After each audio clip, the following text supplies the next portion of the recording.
Oh my god! Hello everyone. So, I'm actually going to be filming a video soon for a crazy random happenstance, and I'm pretty excited for it.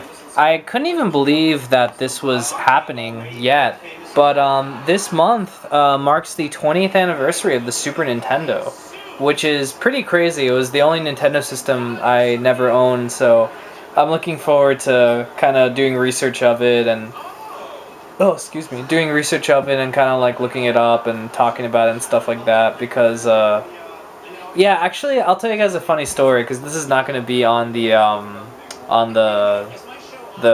crazy random happenstance episode, but I never owned a Super Nintendo. It was the only system I didn't. I had the Nintendo and I had everything after that, the Nintendo 64, the GameCube, I have a Wii, all that, but I never owned the Super Nintendo. And my cousin, I got a Sega instead, but my cousins, who I would visit at the time, I would visit them periodically.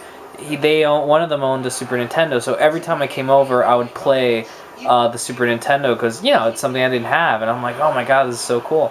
And one day he's like, dude, you play that a lot. Do you want it? Like, I don't play with it anymore. You could totally have it. And I was like, oh my god, totally. And asked my parents if it was cool, and they said no. My parents were like, no, you have enough systems. You have enough systems. You have a Nintendo and a Sega Genesis. Little would they know that years later I would have like a bunch of systems and it would become my primary hobby. But I guess at the time I was young and they didn't want me to just have that. But so I almost had it. But hey, I have a Retron 3, so technically I own a Super Nintendo in the sense that I can play Super Nintendo.